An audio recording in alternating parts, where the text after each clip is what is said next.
Hi, this is Julia with Stork'd, the podcast about the many ways people build and define family for themselves. This episode is with David Vendetti. He is a yoga teacher and really one of the linchpins of the yoga community in the Boston area, and has recently moved from having a physical studio to having an online studio.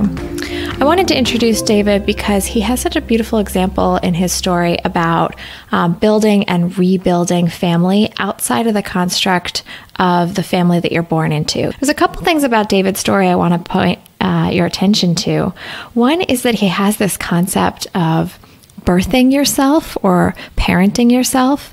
And I think that's really interesting because this podcast and I myself am in a state of creating family and recreating family. But it's interesting to think about not just the family that I'm creating for myself or the family that we are choosing to define for ourselves, but it's also really interesting to think about the way in which we build and create ourselves for our family or on behalf of our family. So who is the person I'm going to be that's going to show up in this family unit, whatever it is that I choose to create. I also really like that David is such a consummate learner and educator. He is somebody who just devours knowledge. And so this episode is rife with lots of little tidbits about books to read and TED Talks to pay attention to. And if you're interested, I definitely would grab a pen and paper and have that on hand just to jot notes, because David's got so many wonderful, beautiful concepts and resources to share with us.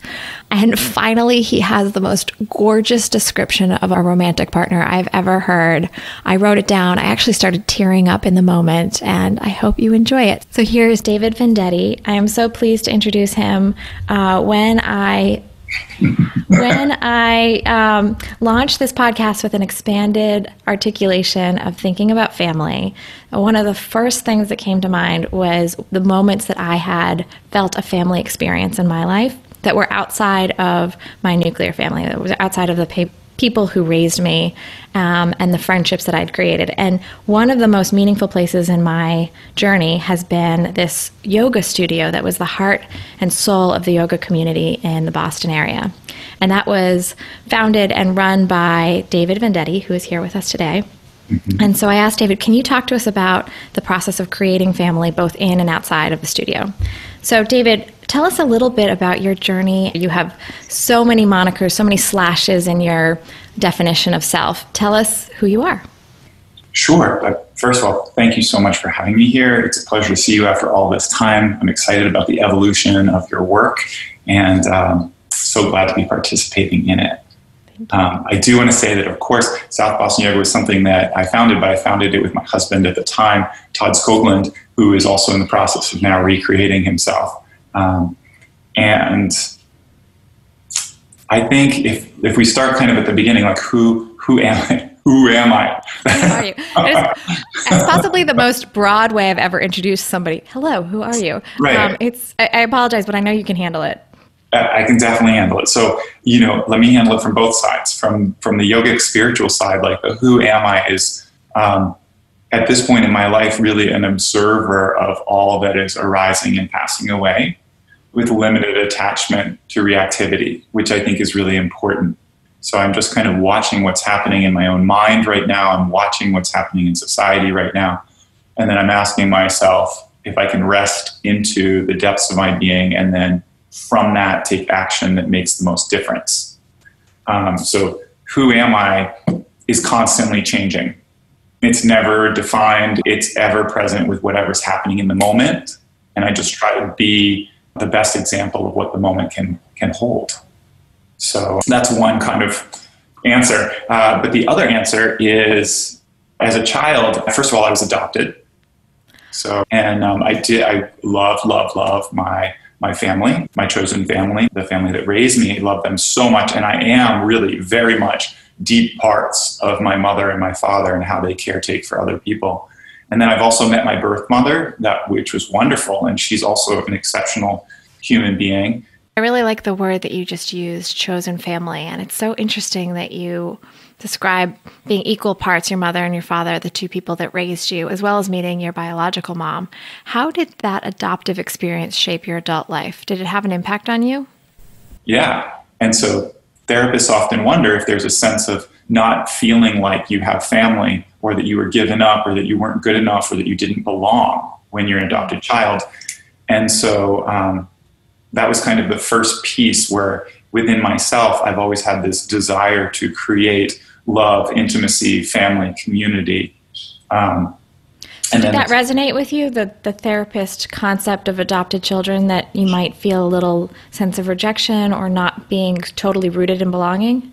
I think in the end, like looking back on it now, there are certain circumstances where I'm like, oh, that's what I was doing. But I didn't recognize it at the time.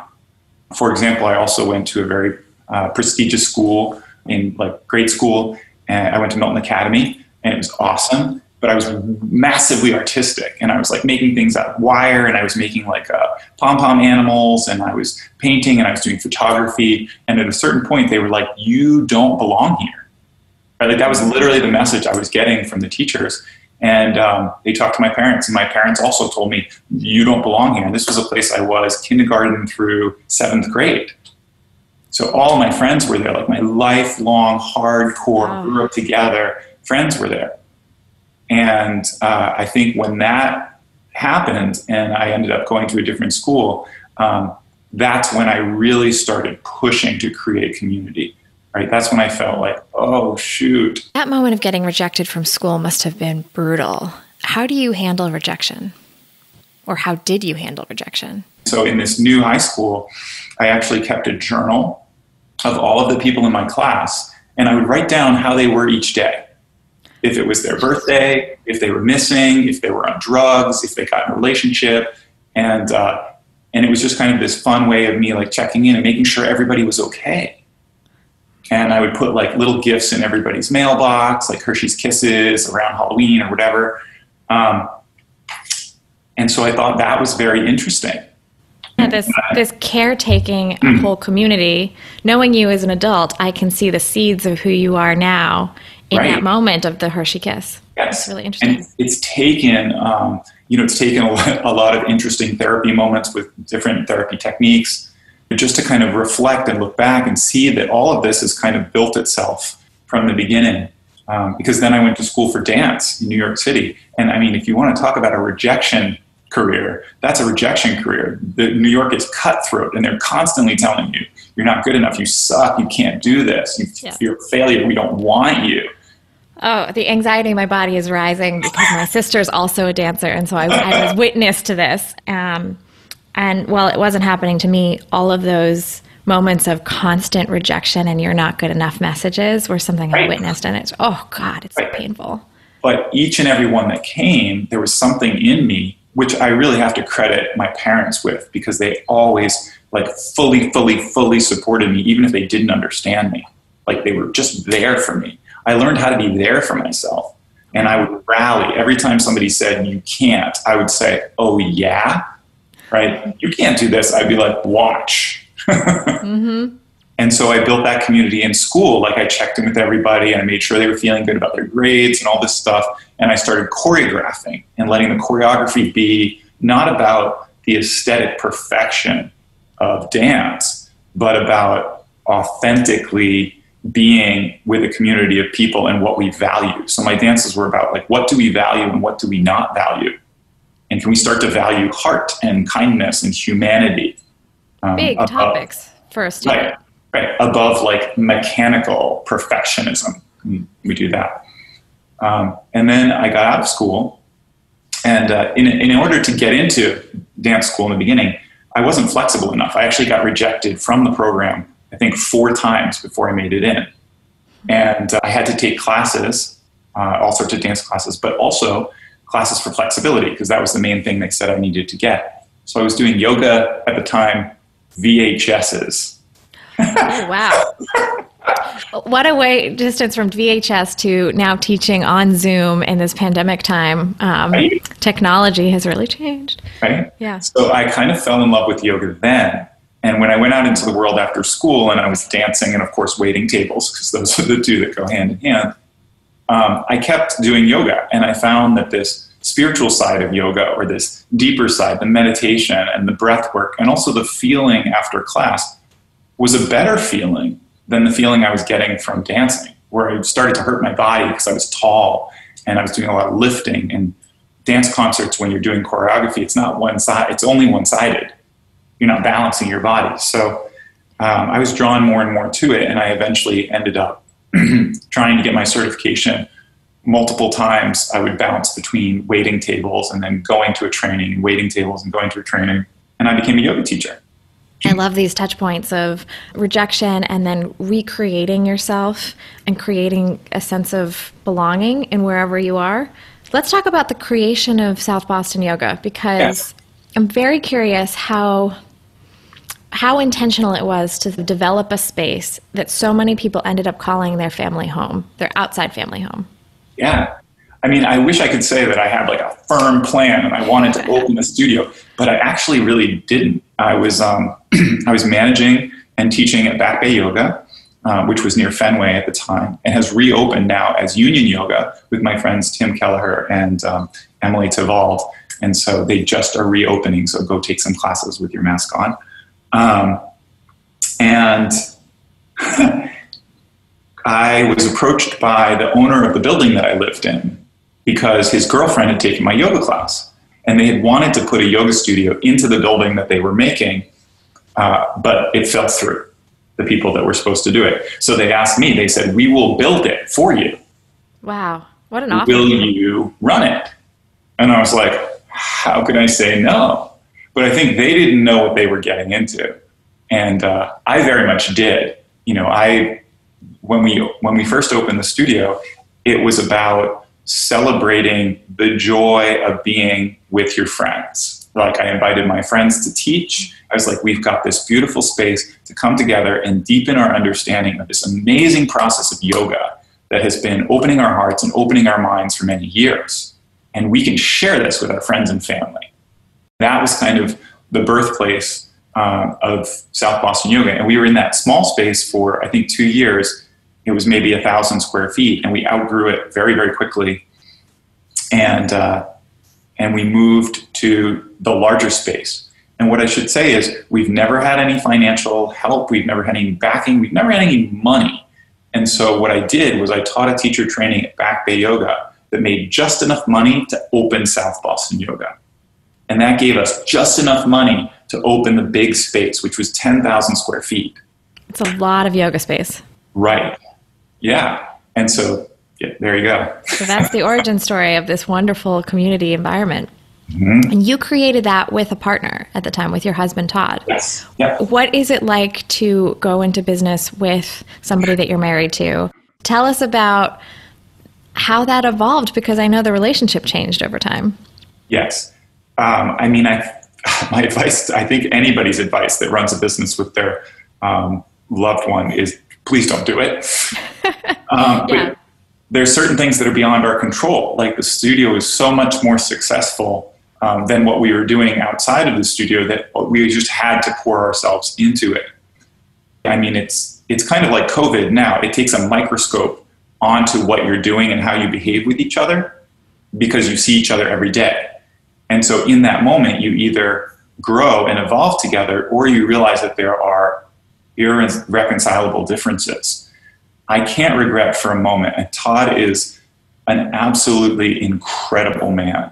And for the two of us to have survived building those two studios together and actually very recently closing because of COVID, the large studio, is a testament to his strength and will and kindness as a human being. So I'm so grateful for the whole process. But yeah, if you open my brother owns a business with his wife right now, and I think it's a really good idea to make sure you're still having separate time for yourself. Yeah. And that you give the other person permission to be in a state that's like, if they're frustrated, I see you're in a frustrated state, I'm just going to let you do whatever you need to do for the next day or two, because we've been together so much, to have that awareness, to be separate as much as you can. As you know, in my professional life outside of this podcast, I work in a family business. And I'm always curious about the dynamics. They're so rich and interesting. And one of the things that we sometimes get called out on is taking the work into the dinner space if we're doing a family dinner. And we have to be really careful and conscientious that we're not, A, blocking the other family members out of a conversation because it's totally work-centric, and B, that our relationship isn't entirely dependent on the business. Because it can get tough and the arguments spill over for sure. So I want to talk about this journey because you've talked about these moments of pivot, these moments of transition. You're in a moment of transition right now. When I think about somebody who handles transition with grace, I think about you. And for so many of us, as we think about our family units and how we want to compose them or work through them, it is change. It is constant evolution. So how do you think about evolving as a human or as a member of a family? You ask the big questions, don't you? Sorry. Long-winded big questions. So I think, I watched a video with Russell Brand and Eckhart Tolle recently, and Eckhart Tolle said it really, really well, and I truly believe this is, it helped me to hear it, that struggle is what leads us to transformation. That when we're comfortable, when we feel like everything is perfect, that's not the time that we're growing. It's the time when we know that we have to change our diet because we're medically unhealthy.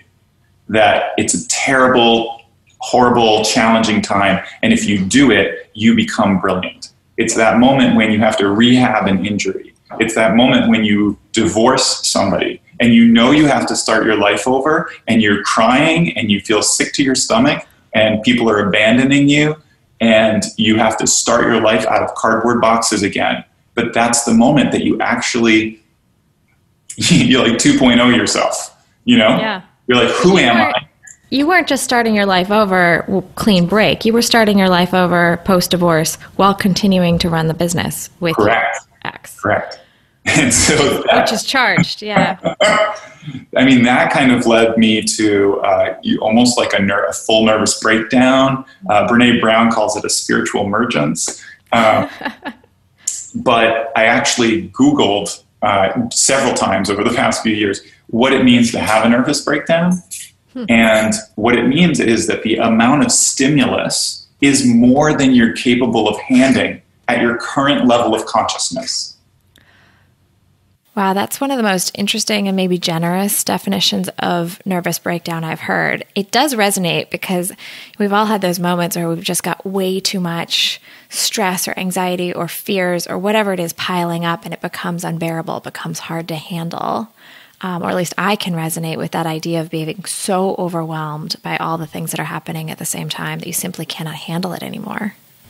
And so you can see a nervous breakdown as something that is horrible and debilitating, or you can see it as your mind telling you, if you don't change, we won't be able to handle this. So I'm taking you down so that we can rebuild.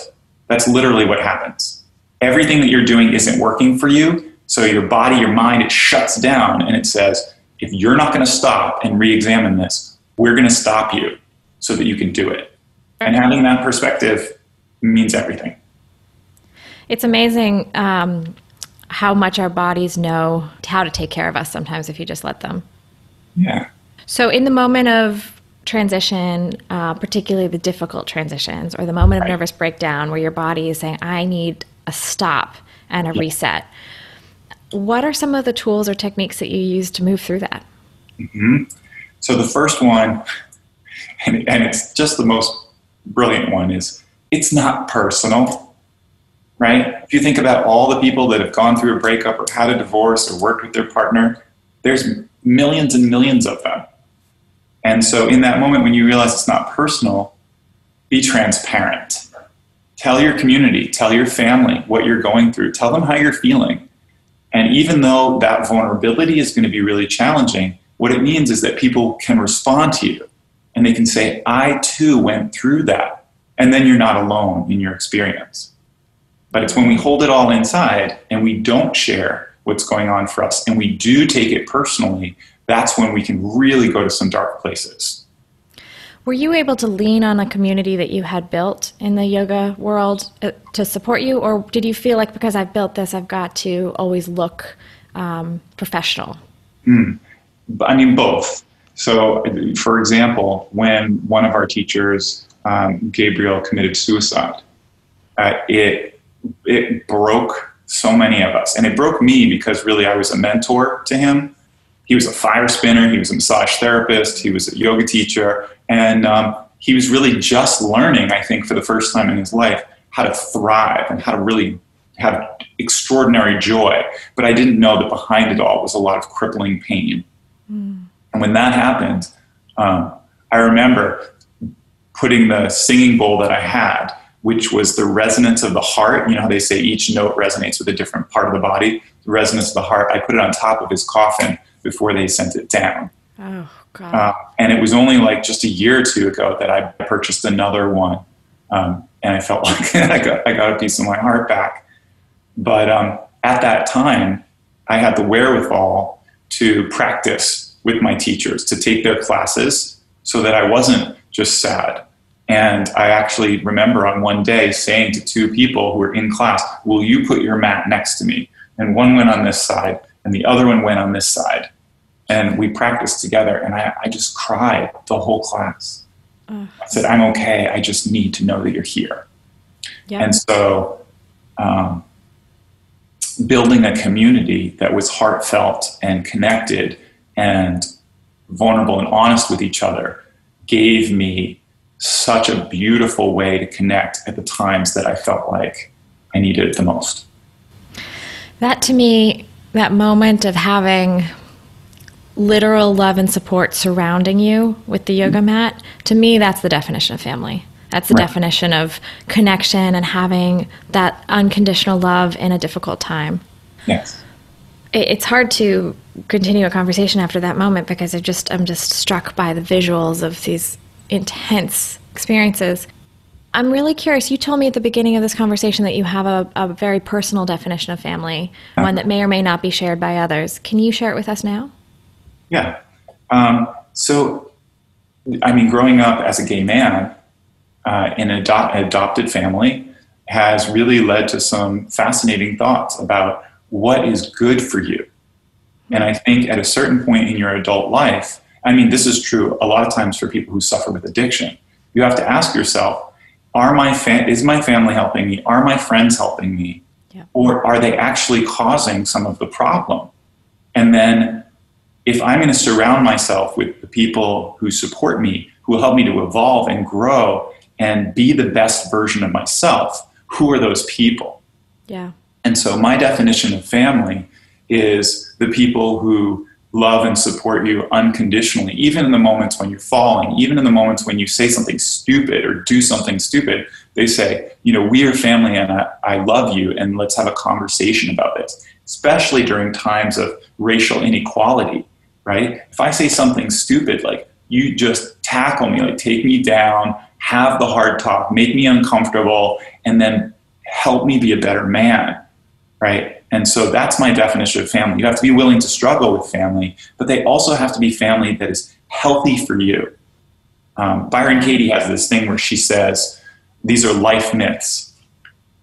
A child should love their parents. That's a myth. Or it's a myth. Or a parent should love their child. There are many parents that don't love their child. And I know this is hard to hear, but it's true.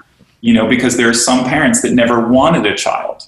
Or, you know, the child, or they're in an addiction state and they can't even pay attention to the child, right? Or they grew up in a broken household and they don't know how to take care of another human being and they hate and resent their child. Now, this isn't common, but we need to admit that there are times when it's actually safer for the child to grow up with their grandparents, right? Mm-hmm. Or for a child to say to their parents, I don't feel like this is healthy for me. And even though you are my mother, I also have friends and other people who are supporting me in a way that is crucial to me right now. So that my definition of family is sometimes you have to walk away from blood family. Sometimes you have to walk away from somebody that says they're your best friend because they're not behaving that way and they're not representing the life that you hope to be living. Yeah, it's so hard. I think we all want to think about family and the family unit as this idyllic fairy tale. A lot of us have grown up on the belief that it is a heteronormative white picket fence, 2.5 children. And the conversation we're having is that it can go so far beyond that fantasy or that fairy tale. Right. And actually, how healthy is that fairy tale? Exactly. Because I find it very isolating. This kind of common, like I think with my first marriage, I just wanted to get married because that was like what you do is you get married. And then my second marriage, I got married because I wanted to be with the person. Right. The first one, I was like, I just want to get married, and of course I absolutely adore Todd, and I've been with him now as a friend and ex-husband, but for like 20 years. Yeah. But it's the external timeline. It's the pressures that we sort of let live in our body that may not be ours. They're internalized. Exactly. We don't even recognize that we've been brought up following belief patterns that don't make any sense. For example, when we eat something, we don't think, is this good for me? We just think, I'm Italian. Of course I eat pizza, right? Like my whole family's Italian. Of course I'm going to have a lot of pasta. But tomato sauce and eggplant and peppers aren't really good for my digestive system. Right. But I'm Italian. But that doesn't make sense. So we really have to say, like, what am I wearing? How do I look? What do I believe in? What do I eat? What do I believe about relationships? And are these things that other people have taught me? Or are these things that truly at the core of my being support who I am? Absolutely. Absolutely. Yeah. Yeah. And this moment of figuring out what family means to each one of us is a moment of finding our deep sense of self and our value system, which it's challenging. Now, we are in COVID, which is horrible on many levels. And you gave me a phrase before I pressed record. You said you're giving birth to yourself. Yes. And I want to visit that because it so deeply connects to this new vision of parenting and family and love and intimacy. What do you mean by giving birth to yourself? Sure. So in mythology, they call this the belly of the whale. Like all great mythological characters like dive into I think in Gilgamesh, he dives into this puddle and goes deep down into the earth. And Noah was swallowed by the whale. So the belly of the whale is this time that's very like internal, where you feel the turmoil and you feel the challenge and you feel like a loss of self, but really it's an embryonic state. Like if you think of people at home in their houses, they're literally in their own womb, right? They're in their protective place. And in that moment of being in this cocoon or this egg, there will come a time that we can't be here anymore. And it will require a transformation of who we've been. And it's actually not just individual. It's societal. Like the whole society is doing this right now. There are cracks being made in the shell of society. And the hope is that what emerges from that is a more compassionate society, a more inclusive society, a more proactive society, and people who actually speak for others as well as for themselves. That's the thing that's come up over and over again right now is you can't just speak for yourself. A physical space to one that is more broadly defined by the social world in which we operate. Yeah. And I think it's what everybody wants. Like we all create our, you said family, but we also create like our friend group or like if you're part of a club or something, right, that's bigger. Or then you're part of a town meeting that's bigger. We're all seeking the same thing, which is to find a place where we belong. We just need to expand the circle until it doesn't have any boundary anymore, right? The place that you belong is here. The people that belong in it are all of them. I love that. So who is emerging for you from this embryonic state? What's coming out of the egg?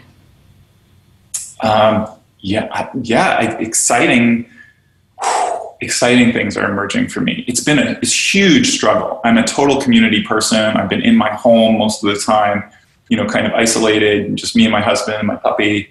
And so for me, now I have the opportunity to provide a yoga teacher training that isn't based on my panic that I can't pay my overhead, but is now based on a huge open space. So I'm going to include probably 30 of my closest friends and yoga teachers who I know are making a difference, who are focusing on the things that matter, whether it's yoga therapeutics or whether it's authentic movement or whether it's Wim Hof breathing. and of course, anti-racist. Like, how do we really integrate this into everything we're learning so that on a daily basis, we're making a difference in the world? So now I can have 30 teachers as a part of my teacher training instead of it just being about me. And I'm calling it Yoga Liberation Front. Oh, I love that. And so presumably it's online, and listeners, if they were interested, could sign up or participate in some way. I mean, it will be online.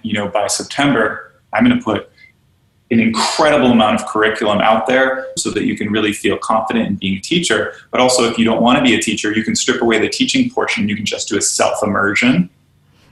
And then electives. So if you want to study anatomy more, you can go in this route and take all these videos. If you want to study Sanskrit more, you can go this way.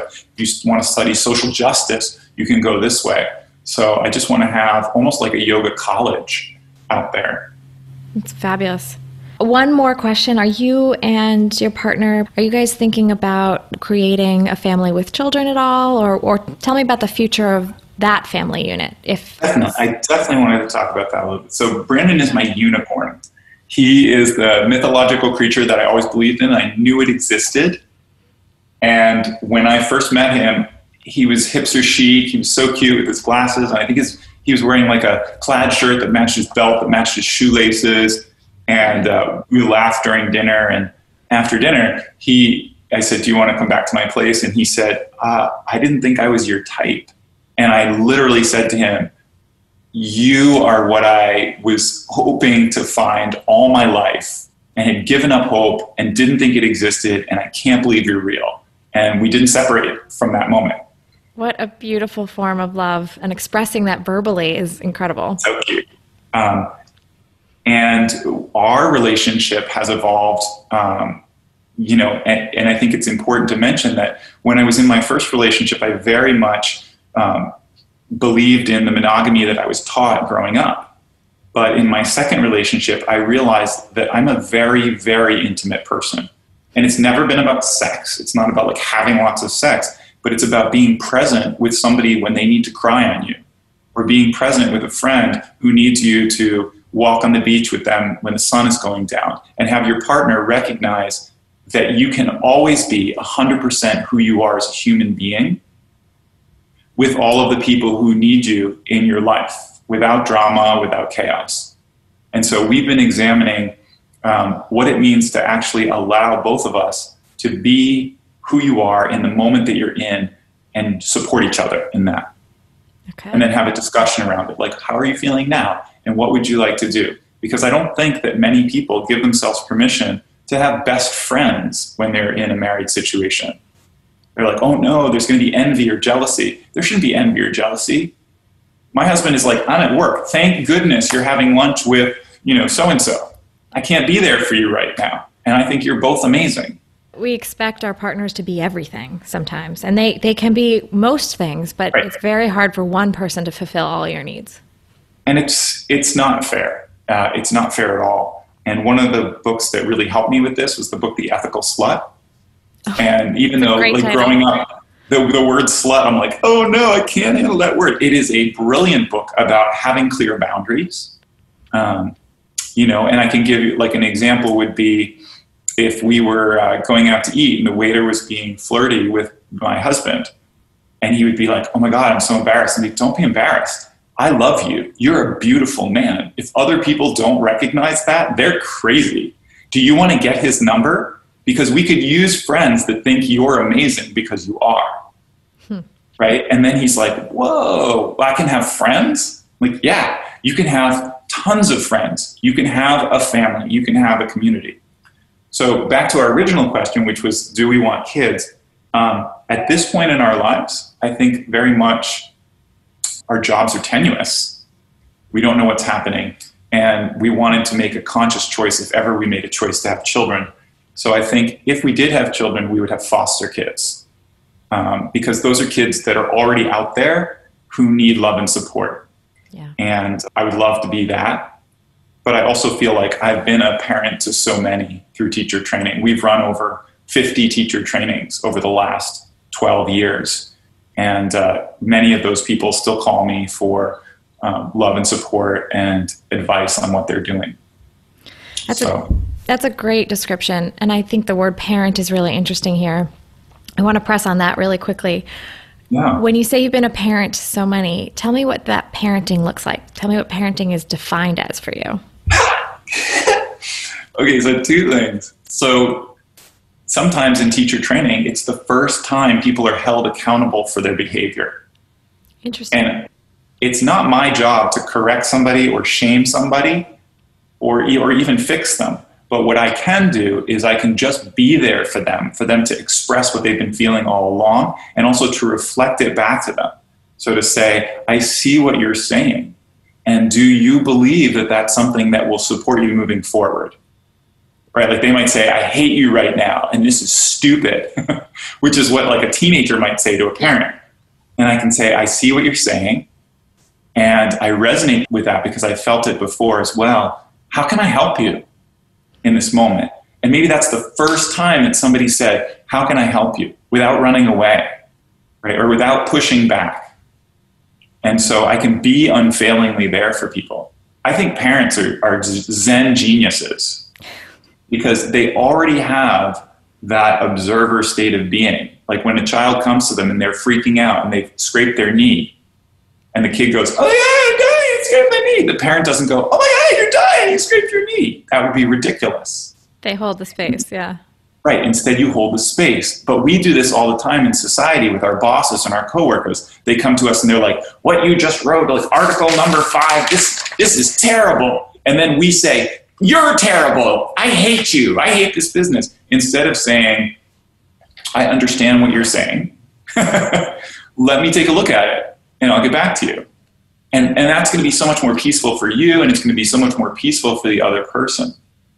So really, vision of you as a parent holding individuals accountable and guiding them through the emotional moment of that accountability. And that can be applied to anyone, right? It doesn't have to be a child. It doesn't have to be a loved one or somebody who's directly related to you. It's all the same thing. Right? How you treat your partner is how you'll treat a friend. It's how you'll treat your boss eventually. So no matter where you're having the riff, if you can heal it in all aspects of your life. That's wonderful. So David, I want to wrap up a little bit here. Is there anything that you wish our audience could hear from you that we haven't touched on?